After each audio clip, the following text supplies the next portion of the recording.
Dios les bendiga, hermano. Bienvenido a la casa del Señor. ¿Todo el mundo tiene esta hojita? ¿Sí? Ok. Vamos a tomar asiento. Estábamos cantando Estremece mi estructura. Cuando estaban cantando la canción de Saqueo, ¿no? Hoy las estructuras van a ser estremecidas. Ustedes lo pidieron en canto. Vamos a orar. Padre, en el nombre de Cristo Jesús, en el nombre de tu Hijo amado, te damos gracias una vez más, Señor, por tu amor, por tu misericordia, por la bondad que tú has mostrado, Señor, hacia cada uno de nosotros, por el privilegio que nos da, Señor, de encontrarnos en este lugar donde podemos, Señor, adorar tu nombre y aprender de tu palabra, Señor, para poder poner la palabra en obra, Señor, para que otros, Padre Santo, viéndonos a nosotros obrar en lo que hemos aprendido, puedan también anhelar, Señor, estar en la casa de Dios, en el nombre de Cristo Jesús. Amén y amén. En la paginita que le pasamos hay unas preguntas, son para contestarlas. La primera pregunta es si es bueno o malo ser un creyente. Acuérdense que estamos estudiando consagración y la primera clase que dimos fue ¿eres un creyente o eres un miembro? Y ahí hablamos lo que es un creyente y lo que es un miembro. Y la pregunta que yo hice aquí primero es si es bueno o es malo ser un creyente.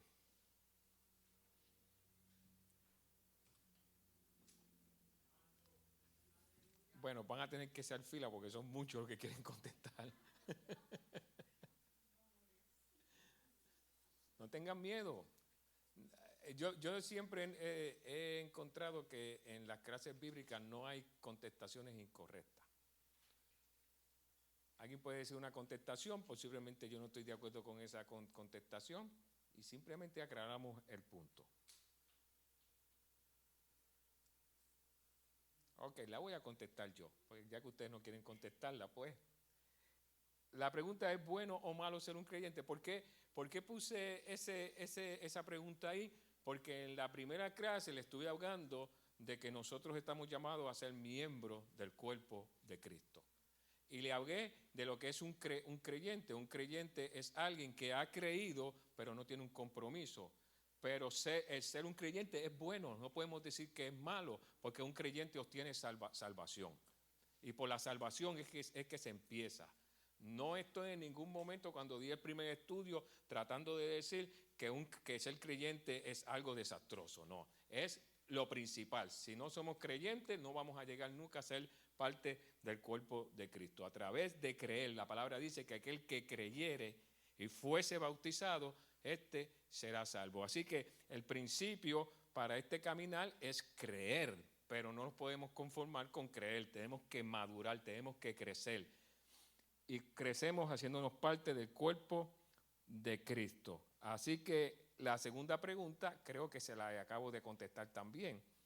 ¿Qué diferencia hay entre un creyente y un miembro? El creyente que simplemente es creyente se queda creyendo con una fe básica, el miembro se compromete. Ahora, la tercera pregunta, yo espero que hayan valientes aquí y me la contesten. ¿Qué es un nazareo?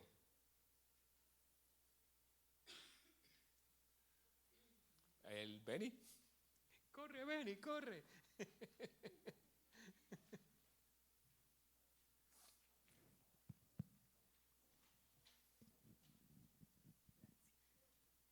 Dios les bendiga. Amén.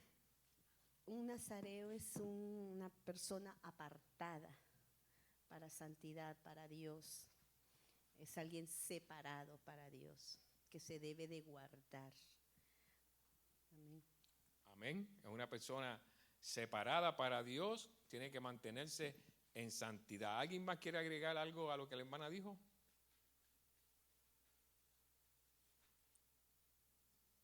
Hay un voto que es el voto de Nazareo Y el tiempo del nazareato lo puede determinar la persona de hacer el voto y después tiene que llevar unas ofrendas a causa de que entrega su voto de nazareato. Pero la cuarta pregunta nos lleva a la clase anterior. Y la pregunta dice, el nazareato de Sansón era vitalicio, quiere decir que era por toda la vida, desde que él nació hasta que muriera iba a estar su nazareato.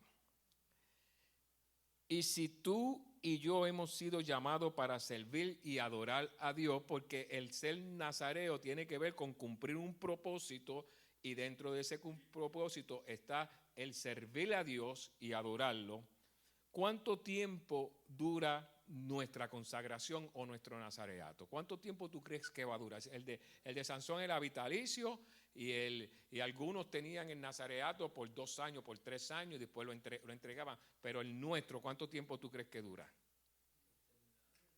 Por la eternidad. Ajá. Toda la vida. Toda la vida. El nazareato de nosotros es toda la vida. Así que nosotros estamos consagrados para Dios, para servirle y adorarle toda nuestra vida.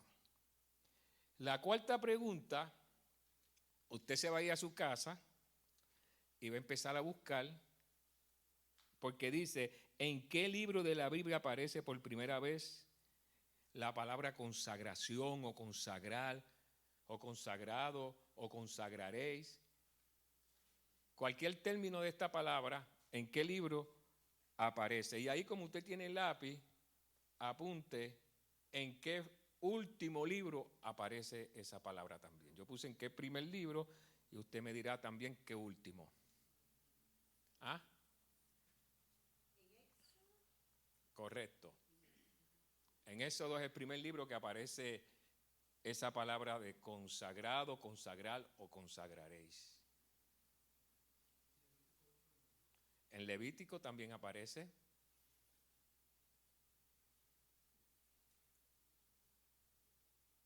Y en el Nuevo Testamento, ¿cuántas veces aparece la palabra consagrar? Te digo, se tiene que ir a su casa, agarrar una concordancia y empezar a buscar. En el Nuevo Testamento no aparece la palabra consagrar. Y esto es interesante, porque si nosotros hemos sido llamados a ser consagrados, ¿por qué no aparece? ¿Por qué? ¿Por qué no aparece en el Nuevo Testamento la palabra consagrar? ¿Quiénes eran los que se consagraban para Dios? Se consagraba el primogénito. Se consagraban los utensilios que habían en el altar, los utensilios que habían en el tabernáculo. Se consagraban los sacerdotes, pero especialmente los sacerdotes. Y yo no sé si usted recuerda la historia aquella cuando Dios estaba hablando con Moisés. Y mientras Moisés hablaba con Dios, el pueblo se corrompía. ¿Y de qué Dios le estaba hablando a Moisés? Porque Dios estaba hablando un asunto bien importante con Moisés. Dios le estaba diciendo a Moisés que este pueblo va a ser para mí una nación de reyes y sacerdotes. O sea, una nación que iba a tener autoridad, pero también iba a interceder por el hombre delante de Dios y a mostrar el carácter del Dios hacia el hombre. Eso es lo que hace un sacerdote. Y los sacerdotes tienen que estar consagrados. Así que el plan de Dios no era simplemente que el primogénito fuera el consagrado. El plan de Dios era que todo el pueblo fuera consagrado. Pero a causa de aquel gran pecado que cometió el pueblo, entonces Dios dijo, ¿quién se va a poner al lado mío? Moisés dijo, el que esté al lado de Dios y al lado mío, párese a mi lado. Y solamente los levitas se levantaron. Esto es bien interesante. Si usted busca la bendición que le dio Jacob a los levitas, aparentemente fue más una maldición que una bendición. Léase con cuidado la bendición que le dio Jacob a sus hijos y lo que le habló a Leví. Pero en aquella acción que hicieron los levitas en el desierto, como que revirtieron la maldición por pararse al lado de Dios. Y la ordenanza que se le dio a los levitas no fue una ordenanza fácil. La ordenanza que se le dio a los levitas fue que pusieran la espada en su muslo y que traspasaran a cada uno de aquellos que habían ofendido a Dios. Pero no era aquel que estaba lejano, aquel que tú podías decir, oh, es el amigo del amigo del amigo, sino ve contra tu propio familiar y traspásalo con la espada. La palabra dice que murieron un montón, pero la palabra también dice que en ese día en Leví Dios se santificó y apartó a los levitas para que fuesen sus consagrados, sus sacerdotes. Y por eso era que solamente de los levitas ellos podían servir en el altar y en el tabernáculo, y de la familia de Aarón eran que se levantaban los sumos sacerdotes. Luego venimos a lo que se llama el nuevo pacto. El nuevo pacto es a través de la sangre del Señor Jesucristo. Y se levanta un pueblo, el cual dice la Escritura que fuimos llamados para ser reyes y sacerdotes. Y dice el propósito de ser reyes y sacerdotes es para anunciar las virtudes de aquel que nos sacó de las tinieblas a su luz admirable. Así que hay un propósito en el nazareato de nosotros que es vitalicio. Desde el momento en que tú naciste en la familia de Dios, tú eres un consagrado para Dios. Pero no todo el mundo entra en la consagración. Y por eso es que vamos a hablar hoy, que tú vas a decir, pero ¿por qué vamos a hablar de eso si ya eso se habló? Vamos a hablar de justificación. Porque en el Nuevo Testamento no aparece la palabra consagración. En el Nuevo Testamento aparece justificación. Pero nosotros conocemos una justificación que es la que tiene que trabajar con nuestro pecado. Y esa es la justificación que nosotros hemos aprendido. Porque eso es lo que la iglesia nos ha enseñado por años y años. Que a través de la justificación que nos fue imputada a nosotros, nosotros somos limpios de nuestros pecados. Pero esa justificación no es suficiente para tú presentarte delante de Dios. Así que hoy te voy a hablar de una justificación que es la que te permite tú presentarte delante de Dios para servirle. En otras palabras, te estoy diciendo que hay personas que son creyentes, que han creído y a través de la justicia imputada hacia ellos y a través de la sangre del Señor Jesucristo han sido salvos, pero todavía no pueden servirle a Dios. Porque no se han metido dentro de la justicia que le permite a ellos entrar al lugar santo. Quiero que me tengas paciencia, por eso dije que se van a estremecer las estructuras hoy. Porque si cierras tu mente y te quedas pensando en lo que por años te han enseñado, vas a pensar que estoy hablando en contra de la justicia imputada. Yo no estoy hablando en contra de la justicia imputada. Estoy hablando que hay otra justicia que muchas veces nosotros no la vemos. Y que el Señor quiere que nosotros la veamos a lo menos esta noche. El título del mensaje de hoy, o del estudio de hoy, de la prédica de hoy, todo como me mueva, es Cristo, nuestra vestidura sacerdotal. Y para la semana que viene vamos a tener otras vestiduras sacerdotales. Yo les pasé un papelito donde le di por lo menos las clases con los nombres que llevaban. Vamos a buscar Romanos, capítulo 13, verso 14.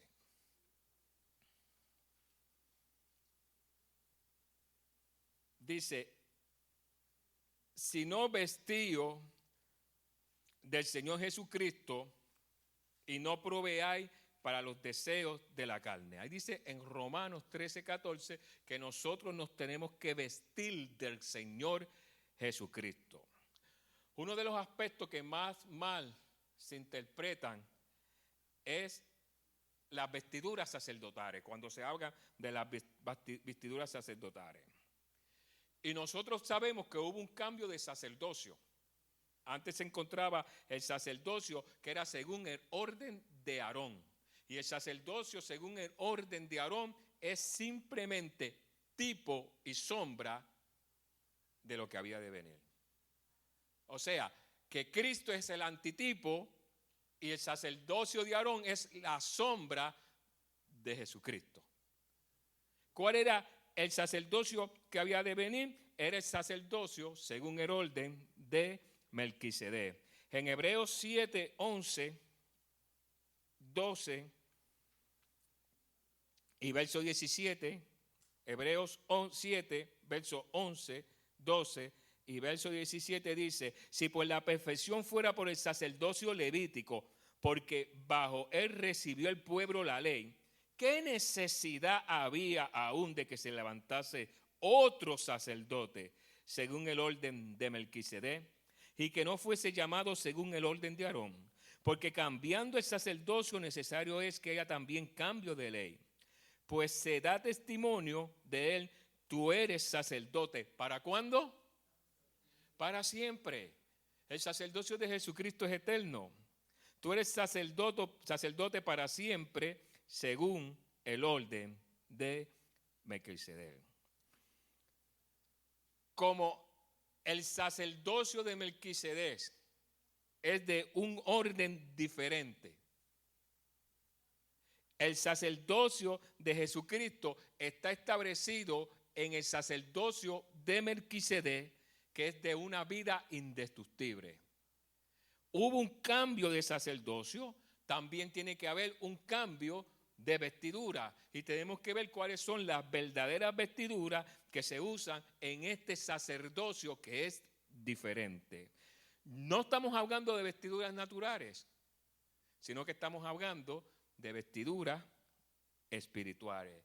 No estamos hablando de tela, no estamos hablando de lino fino, estamos hablando de una vestidura que el Señor Jesucristo nos provee para que nosotros nos las pongamos. Y te vas a sorprender de cuál es la vestidura que el Señor Jesucristo nos provee para que nosotros a lo menos podamos entrar al lugar santo a quemar incienso. Y tú sabes lo que es quemar incienso, ¿no? Yo espero que tú sepas qué es quemar incienso. No es predicación, hermano, contesten. Oraciones. Por lo menos para orar tú necesitas esa vestidura. Por lo menos para pararte delante del Padre y pedirle por tus hijos, pedirle por tus parientes, pedirle por tus compañeros de trabajo, pedirle por tus vecinos. Tú necesitas la vestidura sacerdotal. Estamos muy acostumbrados a que venimos a la casa de Dios porque soy salvo, puedo entonces comunicarme con el Padre.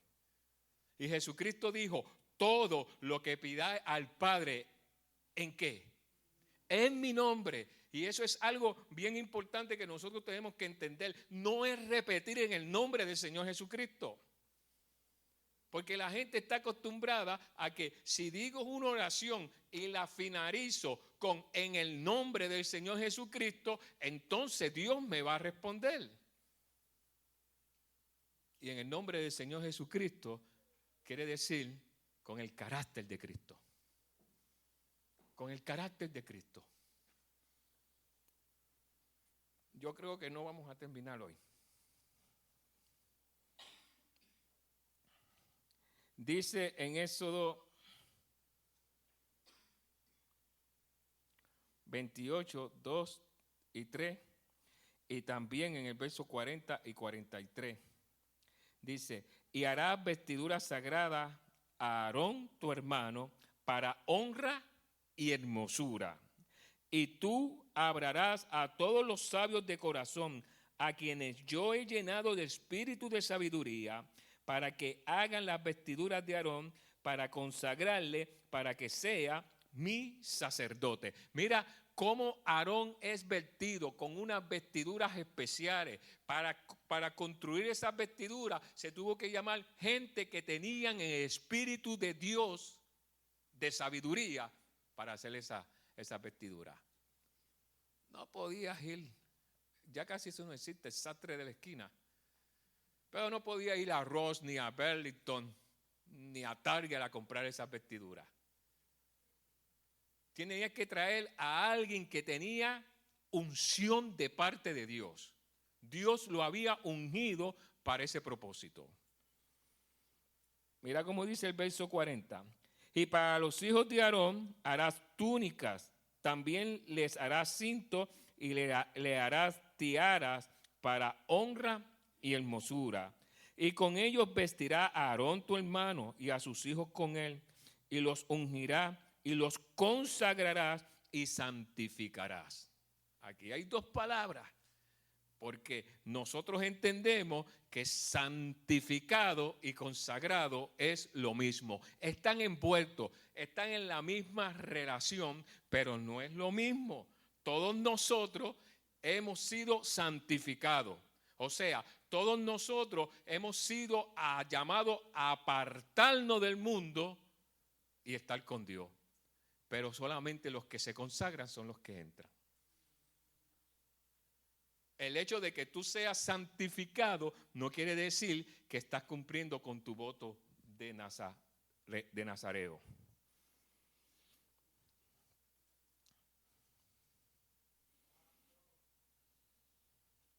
Para que sean mis sacerdotes. Entonces, para ser un sacerdote necesitas estar consagrado y santificado. Y les hará calzoncillos de lino para que cubran su desnudez. Serán desde los lomos hasta los muslos. Y estarán sobre Aarón y sobre sus hijos cuando entren en el tabernáculo de reunión o cuando se acerquen al altar para servir al santuario, para que no lleven pecado y mueran. Así que las vestiduras eran algo bien importante. La vestidura era una cuestión de vida o muerte para el sacerdote. Porque cuando nosotros escuchamos de que el sacerdote tenía que entrar limpio para entrar al lugar santísimo a servir, tenía que entrar sin pecado. Pero aquí dice que si entraba sin pecado, pero con las ropas incorrectas, con la vestidura incorrecta, también podía morir. Así que el sacerdote podía haberse cuidado toda su vida para entrar al lugar santísimo una vez al año, pero si ese día se ponía las vestiduras incorrectas, también iba a morir. Y a veces nosotros andamos cuidándonos de hacer las cosas bien para estar bien delante de Dios. Y cuando llegamos al lugar santísimo, o sea, cuando llegamos a la presencia de Dios, decimos, como que no siento nada. Se supone que en el lugar santísimo Dios me ministre, pero no siento que Dios me está ministrando. Bueno, creo que te acercaste con las vestiduras incorrectas.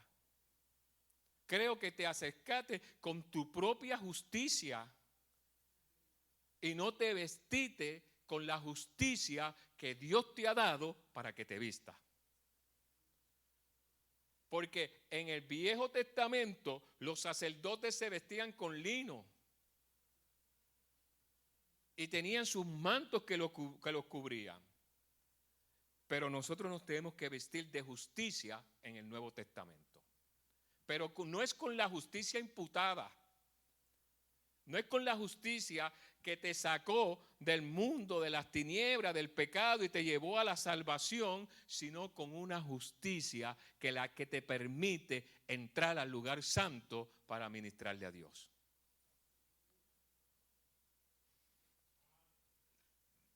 No vamos a terminarlo. Yo creo que la clase que viene seguimos con este.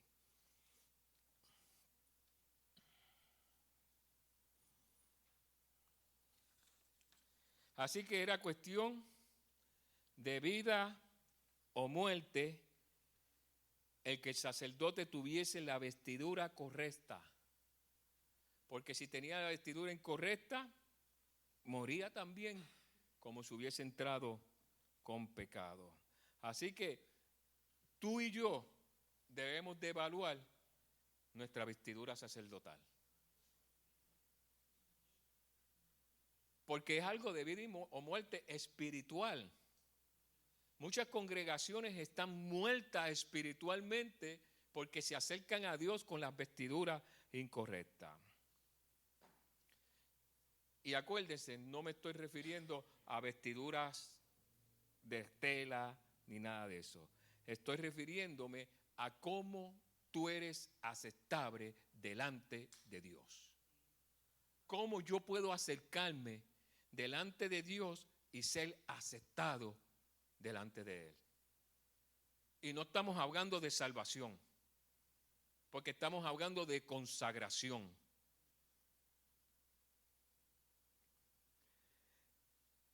Las vestiduras se refiere a nuestra vestidura espiritual que nos hace aceptable delante de Dios. Y estas vestiduras se refieren a la justicia ante Dios. A nuestra justicia delante de Dios.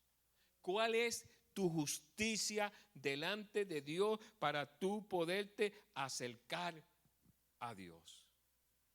Muchas iglesias fallan en esto. Se han quedado enseñando lo que es la justicia imputada. Y como lo que enseña es lo que es la justicia imputada, la gente se confunde. Y con la justicia imputada y con la sangre de Cristo, ellos pretenden entrar al lugar santo, cuando simplemente a ellos se les permite ministrar en el atrio. Y tratar de acercarnos a Dios con vestiduras incorrectas es peligroso para nuestra vida espiritual. Y esta es la causa espiritual de muchas iglesias. Tómese un momentito y empiece a ver, pero no lo haga mucho, no quiero que se me envicie, pero empiece a ver las locuras que se hagan de diferentes iglesias. En estos días estábamos mirando el dominicano y las locuras que estaba hablando ese hombre. Y la cosa es que lo hablaba con una convicción tan grande que yo le dije a mi esposa, cualquiera que no esté afirmado en la palabra, cae, porque este hombre habla con convicción, habla con mucha convicción. Y estaba hablando de que tú y yo estábamos en una escuela espiritual y que cuando nosotros nacimos, nuestro espíritu fue puesto en un cuerpo, pero ya nosotros habíamos tomado unas clases de teología antes de venir a este mundo. Y que por eso muchas cosas nos sonaban a nosotros como que eso me llena, como que eso. Pues entonces el que no le llena la clase es porque la cortó, le brincó. En Puerto Rico dice cortar. Porque faltó a esa clase, se fue para la playa. Locuras. Pero la convicción con que hablaba ese hombre, muchos caen. ¿En dónde está el error? El error es porque yo no puedo, ni me atrevo, ni me pongo en mi mente en negar su salvación. De que este hombre haya aceptado al Señor Jesucristo, pero en algún momento se desvió, porque se acercó al lugar santísimo con las vestiduras incorrectas. Y se llenó de una teología que es blasfema. Y así escuchamos muchas personas, grandes hombres de parte de hombres que se llaman grandes hombres de parte de Dios. Ellos mismos se llaman así. Y traen unas clases de enseñanza que son tan terribles. Y la cosa es que muchos le siguen. Mi esposa me dice, pero es que yo no entiendo porque las iglesias de ellos están tan llenas. Yo digo, es porque es la confusión. Cuando Ricky Martin hace un concierto se llena. El diablo jala a la gente. Pero cuando se predica la verdad no le gusta. Porque la palabra verdadera hiere y lastima. Confronta. La confrontación es fuerte. Y nosotros no queremos ser confrontados. Nosotros no queremos cambiar. Nosotros queremos que Dios nos cambie. Pero nosotros no queremos participar en el cambio.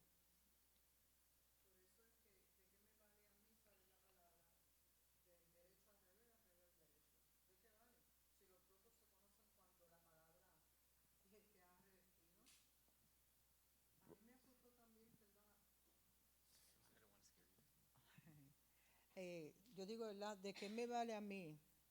Esto también lo estaba hablando con mi hija, que a veces nos ponemos a hablar de la palabra.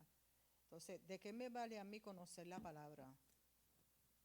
Que yo la lea 3, 4 veces. Si no me la aplico, ¿de qué vale? Si no me la aplico, como usted dijo, estamos en el atrio. No entramos absolutamente para nada. Como usted dijo también, no puedo decir que no es salvo. Pero si uno no se aplica a la palabra, dice que por los frutos los conoceremos. Y hay a veces, hoy en día, como usted dice, no queremos compromiso. Tengo que decir no queremos, porque estoy en el redil, no queremos compromiso. Y tampoco nos sumergimos en la palabra del Señor. Por eso muchas veces esta gente que hablan incorrectamente, jalan multitudes. ¿Por qué? Porque para eso se preparan, para jalar multitudes. Yo vi una pastora que yo me asusté. Yo dije, no la veo más nada. Por primera vez, una vez la vi, la segunda vez la vi, me asusté porque dijo una palabra que yo dije, eso no es bíblico. Y como no es bíblico, no edifica y no la veo más nada. Entonces, por eso es que hoy en día tenemos que estar revestidos de la palabra, porque como dice ¿verdad? La palabra, muchos engañadores van a engañar, aún los escogidos. Aún los escogidos. Serán engañados. Hay una palabra que a nosotros no nos gusta y estuvo el hermano Enrique y la mencionó esta mañana, y es obediencia. ¿De qué sirve tener la palabra, conocerla de Génesis, Apocalipsis, desde en el principio, amén, y no obedecer? Vení.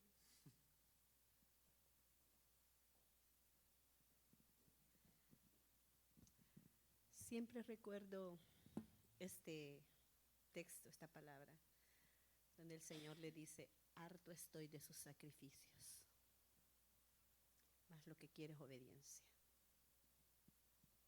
Y eso, yo pienso que el Señor está diciendo eso hoy en día. Harto estoy de sus danzas, harto estoy de sus conciertos. Lo que quiero es obediencia.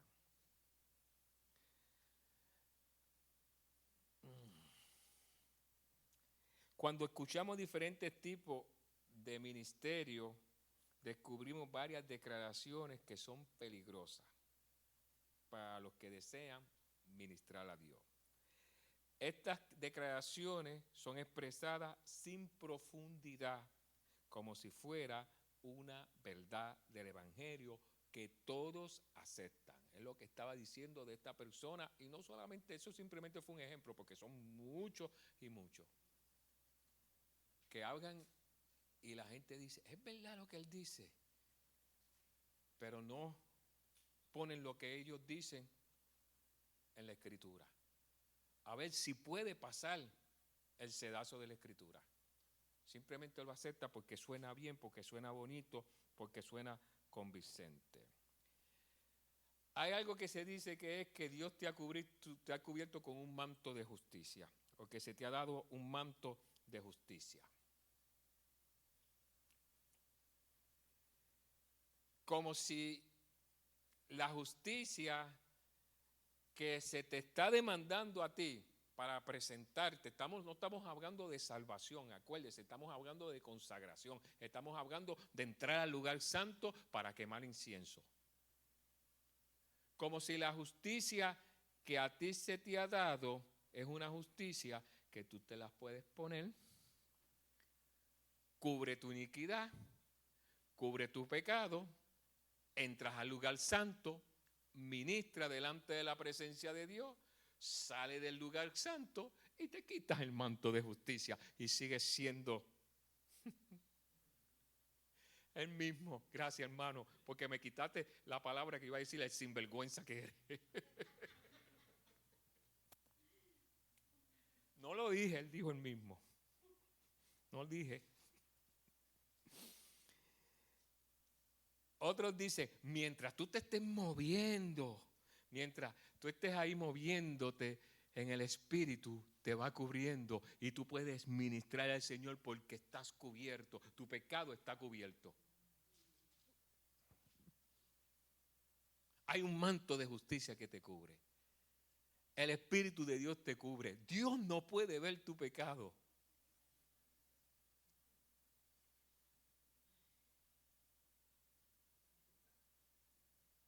Estamos hablando de consagración. Lo que están tratando de decir es que nosotros hemos sido cubiertos como Adán y Eva fue cubierto cuando pecaron. Que Dios le puso un manto de gloria para cubrir su pecado. Cubrirlo. Pero ellos no iban a ministrar. ¿Ah? ¿No podían qué? No podían acercarse de lejos en lo que Dios trataba con ese asunto. Pero eso es lo que se está enseñando. No hay una justicia que venga de parte de Cristo que nosotros podamos obtener. Y estoy diciendo esto con mucho cuidado. Quiero que me sigan en el estudio porque no estoy negando la justicia imputada. Quiero que veamos una justicia que nos permite entrar al lugar santísimo. Esto puede ser algo pequeño. La gente dice, no, pues yo no necesito tanta cosa para entrar al lugar santo. Yo soy salvo. Una vez yo confesé al Señor Jesucristo como mi Señor Salvador. Ya, yo tengo el velo. Si el velo se rajó de arriba abajo. Y eso dice que todo el mundo tiene entrada. No todo el mundo, el consagrado es el que tiene entrada. Todo el mundo se le da el privilegio de poder entrar. Pero antes de entrar, tiene que pasar por el rito, por el proceso. Y es lo que a nosotros nos duele, no queremos pasar por el proceso. Mira lo que dice Jeremías 33, 16. A la gente le gusta 33, pero él se queda en el verso 3. Clama a mí y yo te responderé. Y te enseñaré cosas ocultas que tú no conoces. Y todo el mundo quiere saber cosas ocultas sin el compromiso. Pero mira lo que dice el mismo capítulo que te encanta, pero 13 versos más arriba, en el verso 16. En aquellos días Judá será salvo, Jerusalén habitará segura y se llamará Jehová, justicia nuestra. Apréndete eso. Jehová, justicia nuestra. Dice en 1 Corintios 1, 30 al 31. Mas por él estáis vosotros en Cristo Jesús. ¿Dónde estamos? En Cristo, en Cristo, en Cristo, en Cristo. Puedo repetirlo 10 veces más y no voy a alcanzar al Nuevo Testamento tantas veces que el Nuevo Testamento repite en Cristo. Búscate una concordancia y busca cuando se dice en el Nuevo Testamento su cuerpo, en Cristo, en Él. ¿Cuántas veces lo repite? Las veces que se repite consagración en el Viejo Testamento se quedan cortas con las veces que se repite en el Nuevo Testamento, en Cristo, en su cuerpo, eres su cuerpo, en Él. Mas por Él estáis vosotros en Cristo Jesús, el cual nos ha sido hecho por Dios. Mira lo que ha sido Cristo hecho por Dios. Escucha. Sabiduría, justificación, santificación y redención, para que, como está escrito, el que se gloría, gloríese en el Señor. O sea, que si tú te vas a gloriar de que tú eres salvo, no es por una justicia que simplemente te salvó, sino que tú estás en Cristo y que Cristo es tu justificación. No una justicia que tú te pones y una justicia que tú te quitas, sino que es una persona. La justicia que tú necesitas para entrar al lugar santo se llama Cristo Jesús. Es la única forma que tú puedes ministrar delante del Padre, si estás en Cristo, si estás en Cristo Jesús.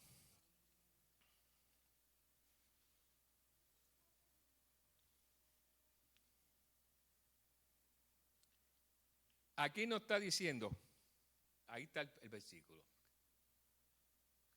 Hermano, dale uno para atrás, que estoy. Mas por Él estáis vosotros en Cristo Jesús, el cual nos ha sido hecho.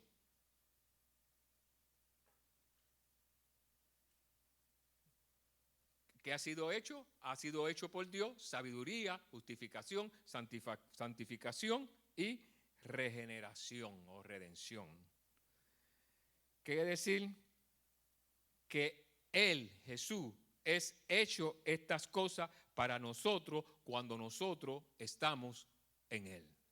No el que Él nos da estas cosas, sino que Él mismo es estas cosas. Cristo es nuestra justicia. Cristo es nuestra justicia. Y de Él es que tenemos que vestirnos. Así que Él no nos da un manto de justicia para que nosotros no nos pongamos. Eso no es lo que Dios ha intentado hacer con nuestra vida a través de Cristo. Dios lo que hace es que a través del sacrificio de Cristo Jesús en la cruz del Calvario, por la sangre de Cristo Jesús, Él nos trae salvación.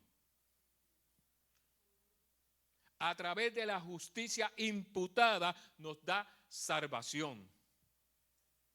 Pero luego nos injerta en Cristo. Somos injertados en Cristo. Tenemos que permanecer en Cristo. Mira que Jesucristo dijo, sin mí nada podéis hacer. El que permanece en mí lleva fruto. El que permanece en mí lleva más fruto. El que permanece en mí lleva fruto que permanece. Así que no es cuestión de llevar fruto ni de llevar mucho más fruto. Es de llevar el fruto que permanece. Pero para llevar fruto, simplemente para llevar fruto, hay que permanecer en Cristo. Y Él dijo, fuera de mí, nada podéis hacer. Y como he dicho otras veces, se refiere a nada que permanezca eternamente. Porque los logros temporales nos pueden engañar.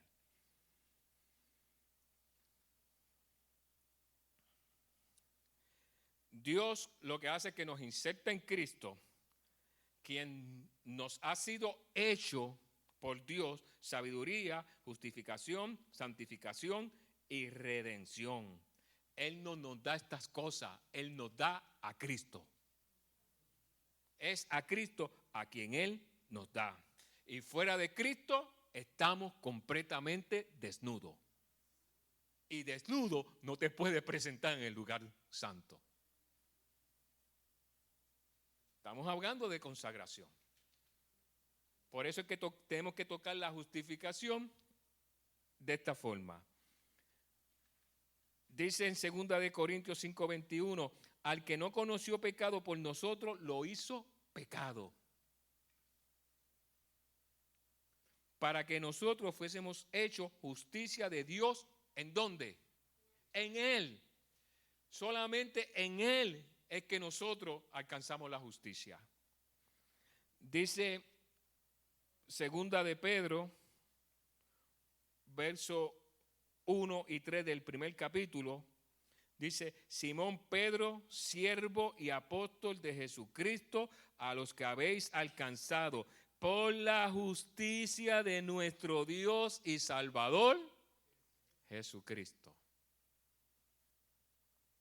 Una fe igualmente preciosa que la nuestra, gracia, paz sea multiplicada en el conocimiento de Dios y de nuestro Señor Jesucristo, como todas las cosas que pertenecen a la vida y la piedad, nos ha sido dada por su divino poder, mediante el conocimiento de aquel que nos llamó por su gloria y excelencia. Cuando usted sigue leyendo ese capítulo dice que si tú sigues estas cosas, no te puedes descarriar. ¿Cómo te vas a descarriar si estás en Cristo? La única forma que tú te puedes descarriar es si te sales de Cristo. Si te alejas del propósito de Dios que está en Cristo Jesús. Primero debemos de entender que su justicia, la justicia de Cristo, no es nuestra justicia. Porque queremos acercarnos a Dios con la justicia de Cristo. Y decir, si Él murió en la cruz, murió por mis pecados, Él fue un hombre justo, soy salvo porque yo confesé de que Cristo es el Señor, de que yo soy pecador y soy salvo. Por la justicia de Cristo yo me puedo acercar. No. La justicia de Cristo es la justicia de Cristo. Y esa justicia simplemente le pertenece a Él. Esa justicia fue lo que, voy a usar una palabra bien humana para que podamos entendernos, lo que lo capacita a Él para ser nuestro Salvador. Cuando Cristo murió, ya Cristo, cuando fue hacia el sepulcro, había mostrado una justicia delante de Dios. Era un hombre justo. Como hombre estamos hablando. No estamos hablando en su capacidad de Dios, estamos hablando como su capacidad de hombre, porque eso fue lo que Él vino a mostrarnos a nosotros, a ser ejemplo para nosotros. Y en su capacidad de hombre ya le había mostrado de que era un hombre justo. Entonces esa justicia, que era la justicia que Él mostró delante del Padre, es la que lo capacitó para ser nuestro Salvador. Y tú no te puedes apropiar de esa justicia.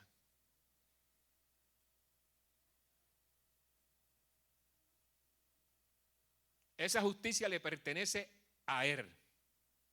Y Dios no se la quita para ponértela a ti. Para decirte, porque Jesús es justo, entonces yo te declaro a ti justo. No, así no es que funcionan las cosas. Esa justicia pertenece solamente a Él. No estoy hablando de la justicia impartida para salvación. Estoy hablando de la justicia que te permite entrar al lugar santo.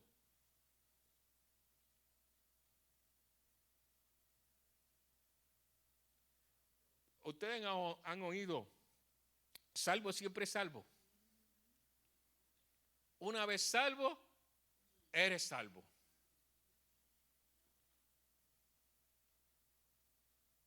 ¿Qué es lo que esta gente hace? Esta gente lo que están diciendo es, a través del sacrificio de Cristo Jesús en la cruz del Calvario, yo alcancé salvación.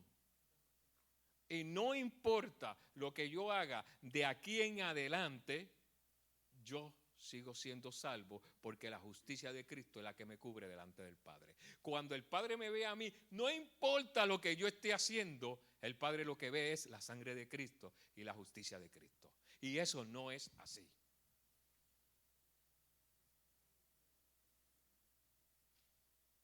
Cuando Cristo murió en la cruz del Calvario, murió por los pecados de cada uno. En el momento en que tú aceptaste al Señor Jesucristo como Señor y Salvador, tus pecados, dice la Biblia, son tomados y son echados en el fondo de la mar. Y Dios, que es el único que tiene la capacidad para olvidar, porque tú no tienes capacidad para olvidar. Dios toma la determinación de olvidarse de cada uno de tus pecados. Ahora, después de la cruz del Calvario, cuídate cómo caminas. Porque aquellos fueron olvidados. Y la palabra dice que si aquellos que alcanzaron salvación, que si los ángeles que estaban en el cielo fueron condenados, y aquellos que alcanzaron salvación vuelven a caer para volver a hacer el sacrificio de Cristo, dice que horrenda condenación es la que le espera. Estoy parafraseando. Es decir, que tú tienes que caminar rectamente y no creer que hay un manto de justicia de parte de Cristo, que no importa lo que tú hagas o lo que yo haga, te va a cubrir y que tú puedes entrar al lugar santo, al lugar santísimo, a ministrarle a Dios con ese manto de justicia. Así que las obras justas de Cristo le pertenecen a Cristo y tú no te puedes apropiar de esas obras justas. Tú no puedes caminar haciendo como tú quieres y simplemente decir, yo estoy cubierto con un manto de justicia. Y el manto de justicia es lo que Dios ve. No, Dios cuando mira, mira a Cristo. Y cuando Dios mira a Cristo, si tú estás en Él, entonces tú estás cubierto con la justicia. Pero si tú no estás en Cristo, ay. O sea, que si tú vas a ministrar al lugar santísimo, déjame echar un poquito para atrás. Si tú vas a ministrar al lugar santo, tú tienes que ir vestido con tu vestidura sacerdotal. Y tu vestidura sacerdotal se llama Cristo. Y la única forma que tú puedes entrar al lugar santo, no estoy hablando del lugar santísimo, estoy hablando para quemar incienso. La única forma que tú puedes entrar al lugar santo a quemar incienso es con justicia. Pero tu justicia, y lo voy a decir y va a sonar fuerte, es un trapo de inmundicia delante de Dios. La única justicia que te puede cubrir en el lugar santo es la justicia de Cristo. Pero como la justicia de Cristo no es imputada para ministrar en el lugar santo, tú tienes que estar en Cristo. Tu vestidura tiene que ser Cristo. Te tienes que vestir de Cristo. Cualquier otra vestidura te permite a ti ministrar en el lugar, en el atrio. Cualquier otra vestidura. En el atrio puedes ministrar con cualquier otra vestidura. Pero cuando entra al lugar santo y al lugar santísimo, ahí está la gloria de Dios. Y solamente la justicia de Cristo es la que entra. Así que tienes que estar vestido de Cristo. Por eso es que le dije, la palabra consagración no aparece en el Nuevo Testamento. ¿Por qué? Porque cuando tú vas, si tú fueses a decir consagración es igual, tienes que decir consagración es igual a estar en Cristo. El que está en Cristo está consagrado para servirle no hoy, no mañana, servirle todos los días de su vida. Porque nuestro nazareato es vitalicio. ¿Entienden por qué le hablé de Sansón? ¿Entienden por qué le hablé del cuerpo de Cristo? ¿Entienden por qué le hablé de que el creyente y el miembro son muy diferentes? Porque el creyente se viste con la justicia imputada, que es buena porque le da salvación. Pero el cuerpo de Cristo se viste con la justicia que se llama Cristo Jesús, Señor nuestro. Se mete en Cristo. Ahora, tu forma de orar va a ser muy diferente. Tiene que ser muy diferente. Tú no puedes orar, Señor, bendíceme o bendice mi familia y haz esto y haz aquello y empezar a pedirle todas las cosas que tú piensas que son necesarias para el progreso de tu familia, tanto financiera, material, de salud. como espiritual y terminar tu oración por Cristo Jesús, en el nombre del Señor Jesucristo, porque esa no es la fórmula. La fórmula es que tú vivas en Cristo, que tú muestres el carácter de Cristo, que a través de tu vida la gente pueda ver a Jesucristo, porque tú estás viviendo en Él. Que a través de tu vida la gente pueda ver la justicia de Cristo obrando en ti. Y eso es un consagrado. Uno que vive en el cuerpo de Cristo. Uno que ha hecho de Cristo su vestidura. Uno que sabe que su justicia no es suficiente para acercarse a Dios. Mira lo que nosotros hacemos. Y tú te vas a identificar con esto porque yo sé que todos nosotros hemos estado metidos en esa bota. Cuando estamos bien, cuando hemos leído el Salmo 24, el Salmo 23, cuando hemos leído el Salmo 119, cuando hemos venido a los cultos, cuando hemos dado nuestros diezmos, cuando participamos del ayuno, cuando ofrendamos con alegría, cuando le hemos dicho una palabra de amor de parte del Señor a un inconverso, nos sentimos tan bien y nos acercamos a Dios. Ahora, cuando nos portamos mal, cuando hemos hecho algo que sabemos que no pertenece al carácter cristiano, sentimos como que una barrera se rompió entre la comunicación mía con Dios. Y no puedo orar. Se me hace tan difícil porque es que le fallé a Dios. ¿Y tú sabes por qué sucede eso? Porque tu justicia te condena. Es tu justicia la que te condena. Cuando tú tratas de presentarte delante de Dios con tu propia justicia, cuando tus buenas obras y tu buen comportamiento se convierte en tu justicia para presentarte a ministrar a Dios, eso te condena. Al tú no poder cumplir con las demandas de la vida cristiana, entonces te sientes alejado de Dios. Pero cuando es Cristo mi justicia, porque no son las buenas cosas que yo hago, porque no son las malas cosas que yo hago las que me alejan de Dios, sino que Cristo, siendo mi justicia, me meto en Cristo y vivo mi vida de acuerdo al carácter de Cristo, me acerco confiadamente porque tengo las vestiduras correctas. No son mi justicia, es la justicia de Cristo. Y ese es el manto que a ti no te predican. El manto que a ti te predican es que una vez que tú te fuiste salvo, tienes un manto de justicia y que Dios no ve tu pecado. Y eso están llevando a mucha gente, y es doloroso. Se van a ir para el infierno con la Biblia en la mano.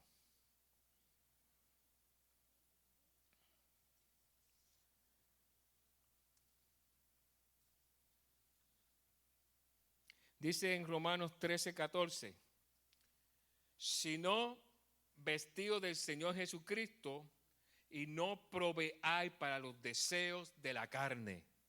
Cuando nosotros nos vestimos del Señor Jesucristo, los deseos de la carne son minimizados. La gente dice, ¿cómo yo puedo matar la lascivia? Y el Señor me cubre, el Señor me guarda, el Señor me da todas las herramientas necesarias para pelear contra el pecado, pero nosotros seguimos peleando contra el pecado. ¿Tú sabes por qué? Porque nos salimos de Cristo y creemos que somos los superhéroes y que podemos pelear contra el pecado por nuestras propias fuerzas. Nosotros no tenemos fuerzas en nosotros mismos, somos muy débiles. Cualquier cosita nos atrae, cualquier cosita nos desenfoca, cualquier cosita nos seduce y por cualquier cosita caemos. Pero cuando estamos agarrados de Cristo, y estamos metidos en Cristo Jesús, viviendo de acuerdo al carácter de Cristo, entonces las cosas cambian. El enemigo viene y se acerca y mira que se va a acercar porque es su trabajo. El pobrecito, el trabajo que le dieron de basurero. Se va a acercar para seducirte, para dañarte, pero antes tiene que pasar por Cristo. Porque tú estás en Cristo. Tú estás en Cristo. Y la gente viene y dice, Señor, te fallé. Es que el fallarle al Señor, tú no le fallas de la noche a la mañana. ¿Quién le falla a Dios de la noche a la mañana? Nadie. Es un proceso. Es un proceso en el cual tú te levantaste y te fuiste alejando como Sansón. Y en el proceso manchaste tu nazareato. Por eso le hablé de Sansón. Por eso le hablé la semana pasada de Sansón, cómo Sansón poco a poco fue faltando a su voto. ¿Perdón? Sí, pues claro que sí, si la Biblia lo dice.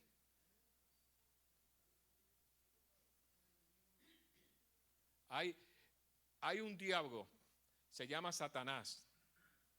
Es el padre de toda mentira. La Biblia dice que es el príncipe de este mundo. Y cuando dice que es el príncipe, eso quiere decir que tiene autoridad. Pero la Biblia me dice que es un diablo vencido y derrotado, que fue vencido y fue derrotado en la cruz del Calvario. Y este diablo que fue vencido en la cruz del Calvario hace más de 2000 años, en la vida mía es vencido todos los días. No porque yo tengo el poder para vencerlo, sino porque mi vestidura es Cristo Jesús. Mientras yo me mantenga pegado a Cristo Jesús, el diablo no tiene poder sobre mí. El diablo no puede llevarme y arrastrarme al pecado. Que van a haber situaciones difíciles en mi vida, que posiblemente haya un accidente después que salga del culto el domingo. Eso puede pasar. De que el diablo a lo mejor se le dio permiso para hacer esas cosas, eso puede pasar. Pero de que él me seduzca para yo pecar y que yo peque es porque me salí de Cristo. Él tiene una agenda en contra tuya. No, él no tiene una agenda en contra tuya. Nosotros los cristianos nos pasamos diciendo, no, que el diablo nos odia porque somos cristianos. El diablo no te odia porque tú eres cristiano. El diablo te odia porque tú eres un ser humano. La agenda del diablo es contra toda la creación de Dios.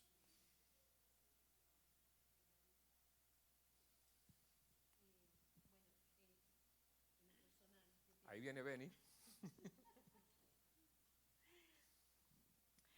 En lo personal, en mi experiencia en el caminar con el Señor, creo que muchas veces nos debilitamos cuando descuidamos nuestro altar personal, cuando no estamos delante de Dios constantemente, cuando poco a poco nos vamos descuidando, como dije.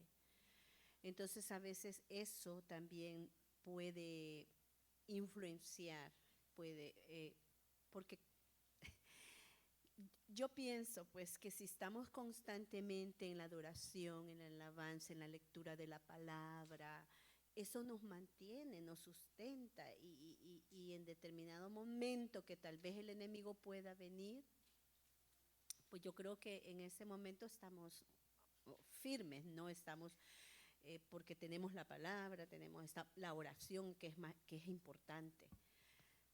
Porque en mi vida personal lo he visto a veces en el afán de la casa, o situaciones que se dan y yo me incomodo, me molesto y empiezo como y no voy. Hoy culpable soy yo.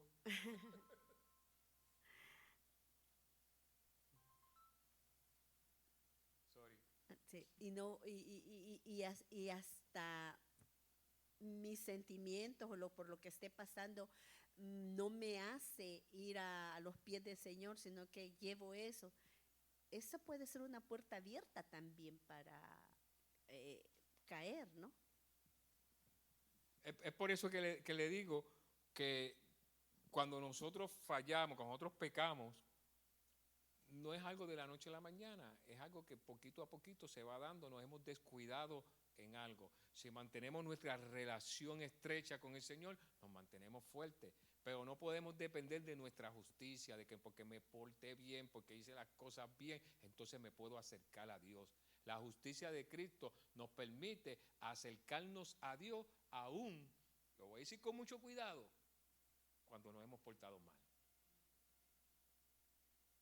Al contrario, cuando nos hemos portado mal es que más necesitamos ser jalados hacia Cristo. Porque este es el plan del enemigo. Estamos hablando de consagración, pero vamos a hacer este paréntesis.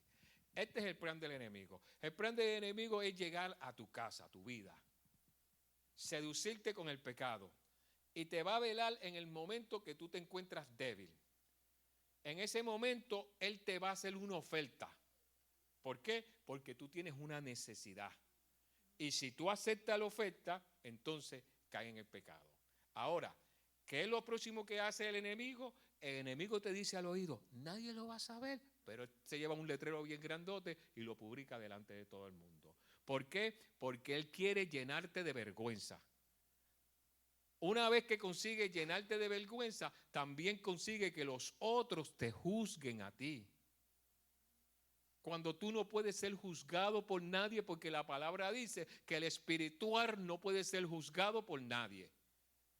Así que el único que te puede juzgar a ti es Dios. Cuando tú has caído en eso, el Espíritu Santo comienza a trabajar contigo. De hecho, viene trabajando desde el mismo momento en que te convertiste. Alma viene trabajando desde antes. Y el Espíritu Santo comienza a traer a tu vida toda la palabra que tú has recibido, que te ha fortalecido en tiempos anteriores de debilidad. Y el Espíritu Santo te empieza a mostrar las armas que tú tienes para defenderte del enemigo. La única arma que tú tienes para defenderte del enemigo es cerrar tu oído al enemigo.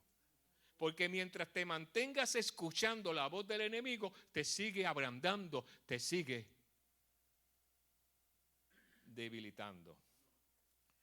Cuando ya el Espíritu Santo logra de que tú cierres la voz al oído del enemigo, entonces te sigue hablando.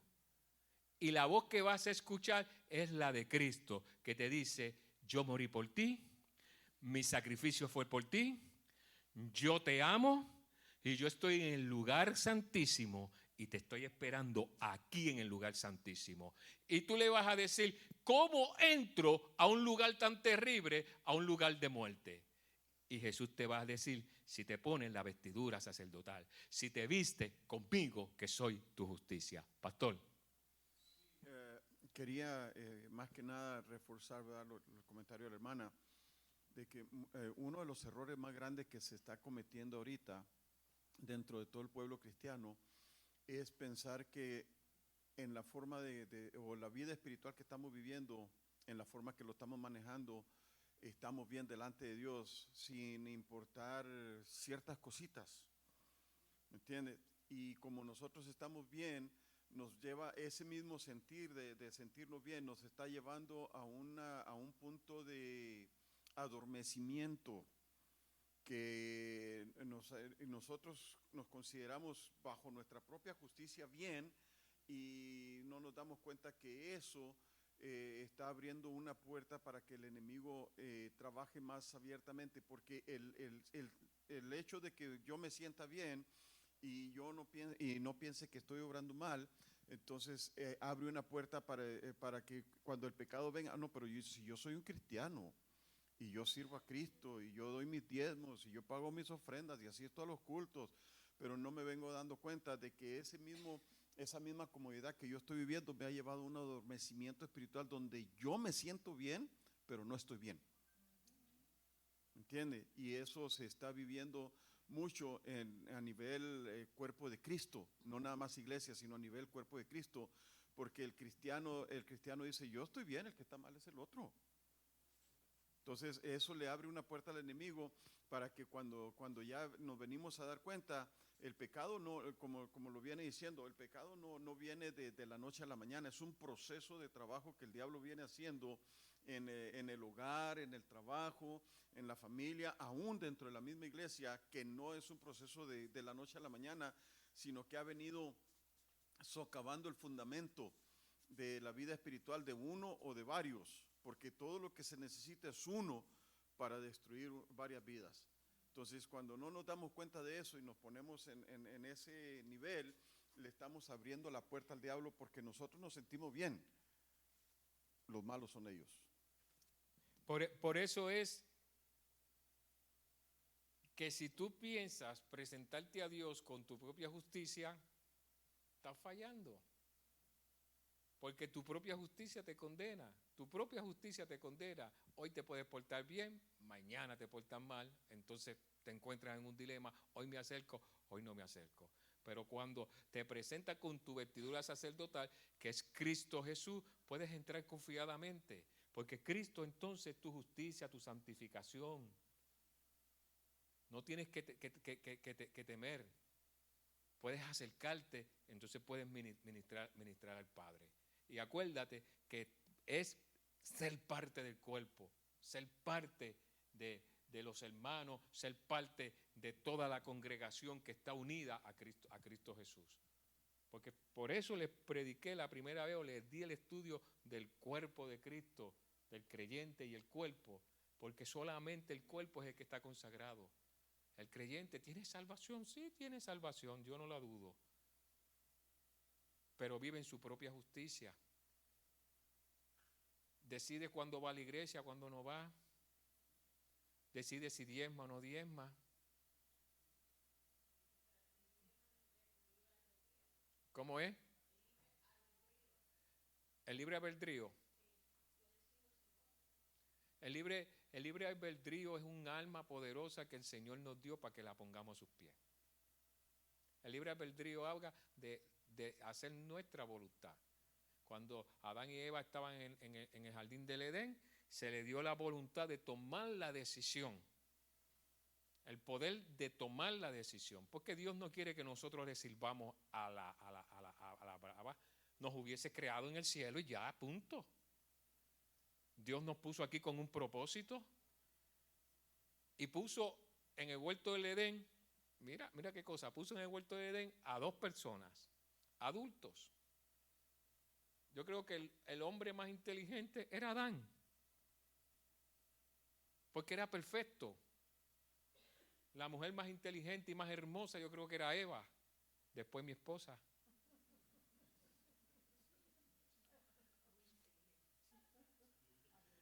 Y estaban ellos en perfección. Benny, no me hagas reír. Y aún en perfección, como uno dice, el hombre más perfecto, la inteligencia tan grande que tenía ese hombre, que dice la Biblia, que él le puso nombre a todos los animales, hasta ese día, el día que se escribió la Biblia, permanece ese nombre sobre cada animal. Tremenda inteligencia, él los observó y por las características que vio, le puso nombre. Pero dice la Biblia que Dios plantó 2 árboles, uno del bien y del mal, y dice, pero mira esto, porque esto es lo más que a mí me eso. Dice que en el centro del huerto estaba el árbol de la vida.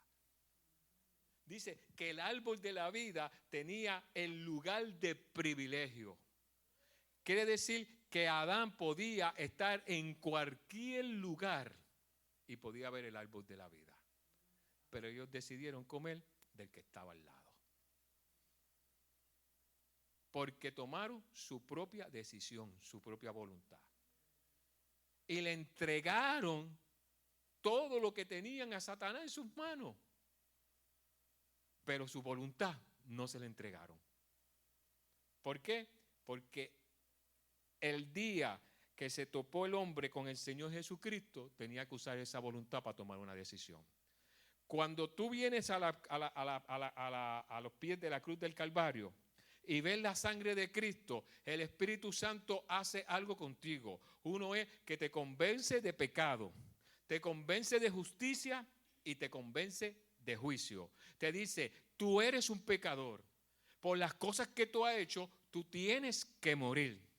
Pero hay una justicia, que estoy hablando de la justicia salvadora o la justicia imputada. Hay una justicia de parte de Cristo que te puede sacar de esa situación que tú te encuentras. Ahora tú decides, cuando venga un juicio, en qué lado tú vas a estar. En el lado de que permanece con tu pecado o en el lado donde la sangre de Cristo Jesús te ha salvado.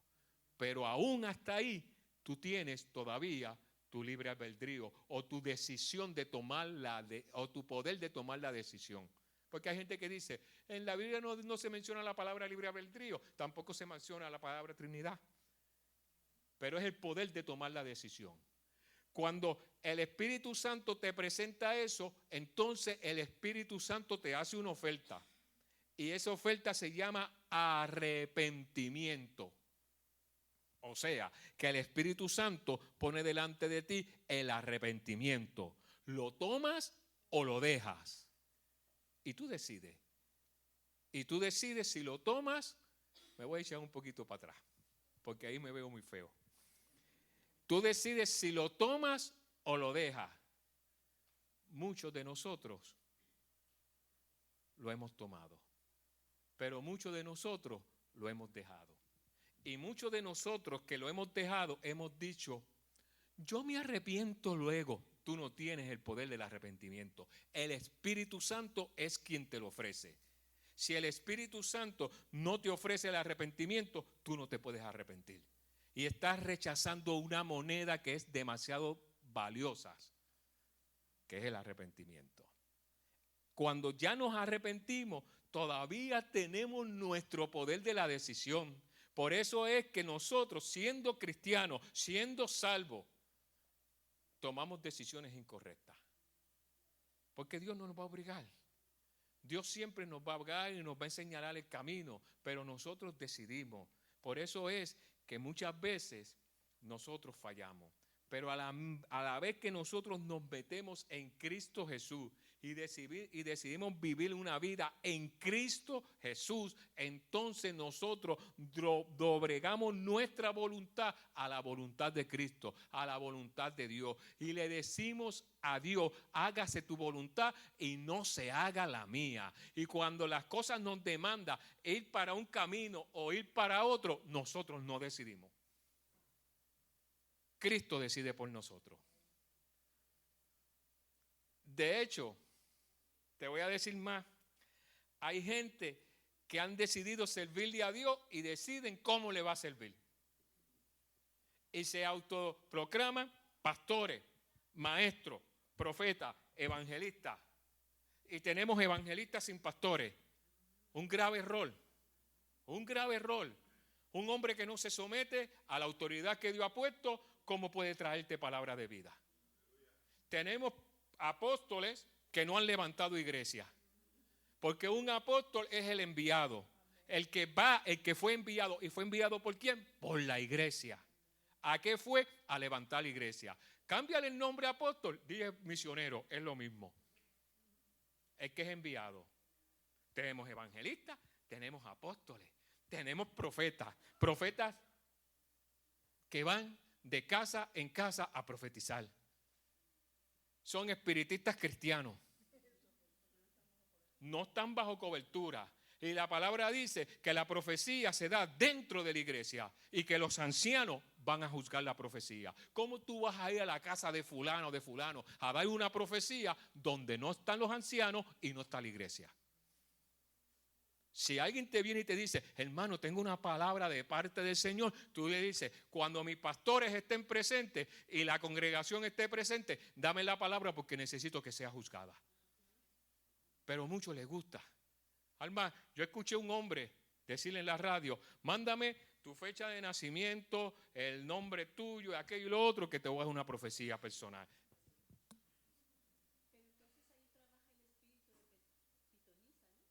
trabaja cuántos demonios hay por ahí regados.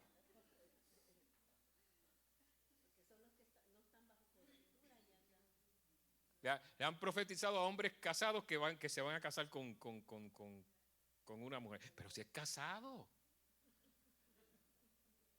Han roto matrimonio, han roto noviazgo, han emparentado gente que no deben estar juntas, han destruido iglesias, han dividido iglesias, simplemente porque son profetas, pero no se someten. ¿Dónde está tu autoridad?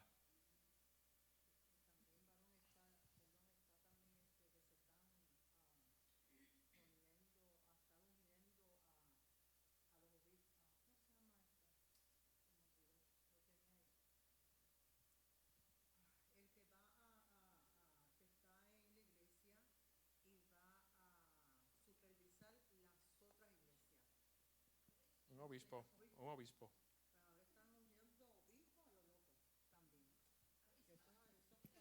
Avispa. Hay que llamar a Juan Luis Guerra para que.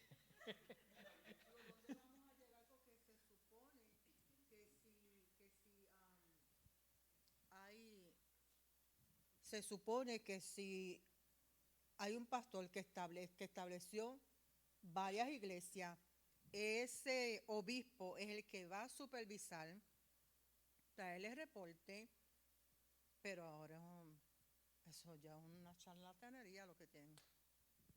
La venta de cobertura, pastor.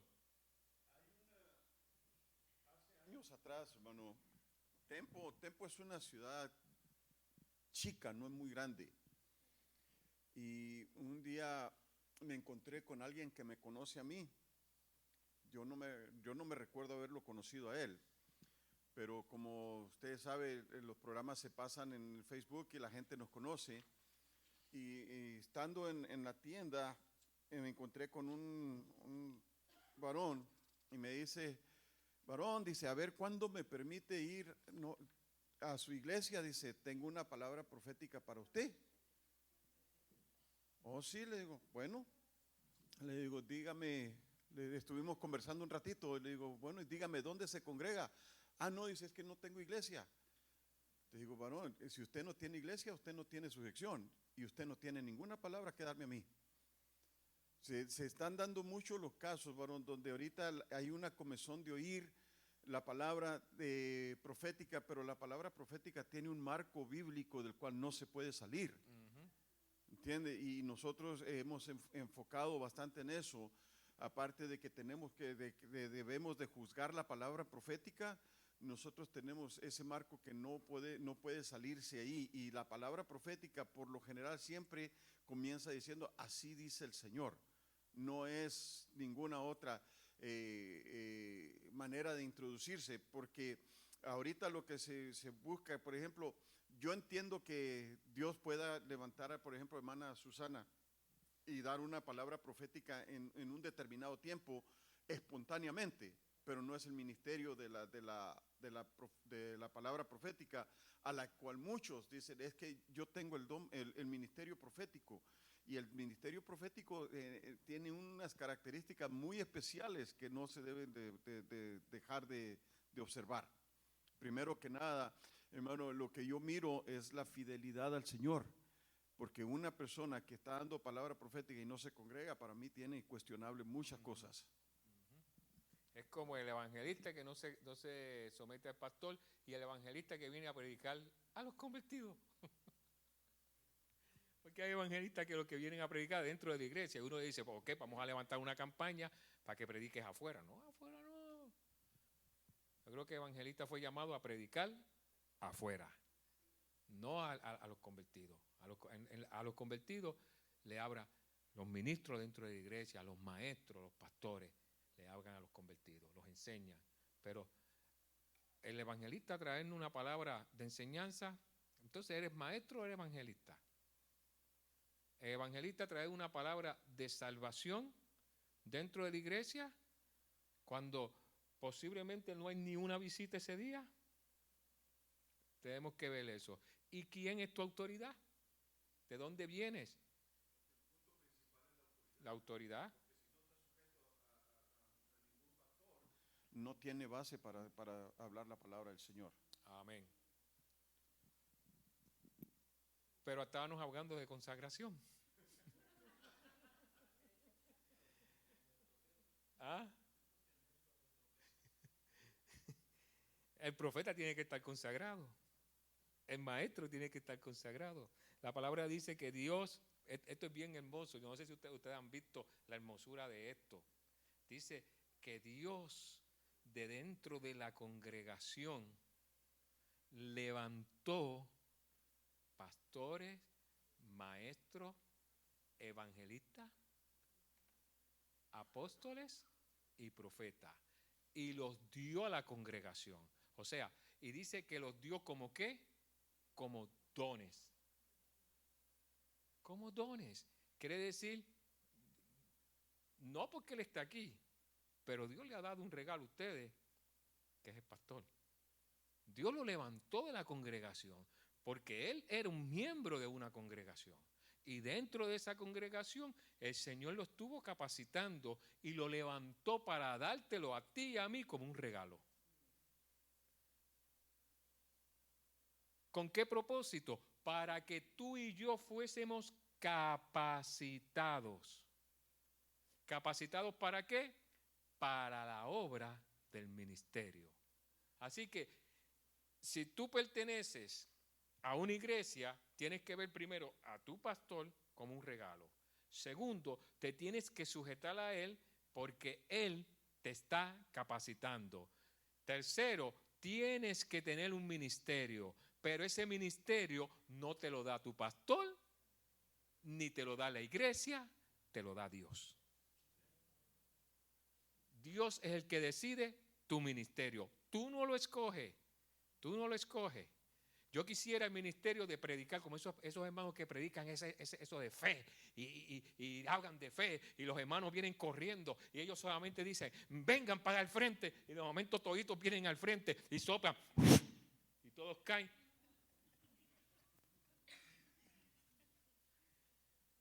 No tengo ese ministerio, hermano. Lo siento.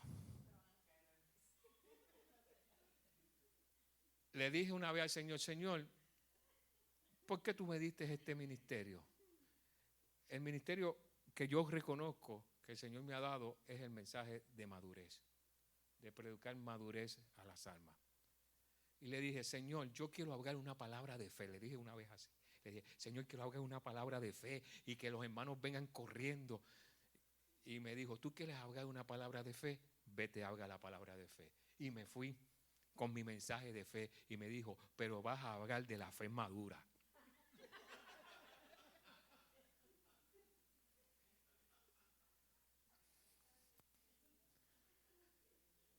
Y digo como el cántico, no puedo escapar. Trato, pero no puedo. Voy a terminar, yo creo que hemos llegado a la conclusión de esto, yo creo que hemos alcanzado el objetivo, aunque aquí me faltan un montón de páginas. Lo que quiero terminar en esto es, no quiero que se me confundan. Como le dije, del creyente, ser creyente es algo bueno. Sí, es bueno, es una de las mejores cosas que nos puede pasar porque somos salvos a través de creer en el Señor Jesucristo. Somos salvos, pero la meta no es ser creyente, es ser parte del cuerpo de Cristo. La justicia que estamos hablando en el día de hoy no es la justicia salvadora. Estamos hablando de la justicia que te permite entrar a ministrar en el lugar santo y en el lugar santísimo, que es Cristo, nuestra justicia. En el momento en que tú aceptaste al Señor Jesucristo como tu Señor y Salvador, fuiste salvo, pero no por una salvación mediocre. No por una salvación teológica donde te dicen a ti, pronuncia estas palabras y serás salvo. Tenías que tener una experiencia junto con la pronunciación de esas palabras. ¿Y cuál es esa experiencia? La relación con Cristo, el Señor, porque Cristo es nuestra salvación. Y como Cristo es nuestra salvación, también Cristo es nuestra justicia. Y en Él, solamente en Él, siendo parte del cuerpo de Cristo, es que nosotros podemos presentarnos en el lugar santísimo, en el lugar santo y ministrar a Dios y ministrar al pueblo. Solamente en Cristo. Si nos salimos de Cristo, toda nuestra sabiduría, si nos salimos de Cristo, todas nuestras buenas obras, si nos salimos de Cristo, todas nuestras palabras y nuestras actitudes son vanas. Solamente en Cristo es que esto adquiere sentido, porque adquiere un sentido espiritual y es eterno. Que el Señor me les bendiga.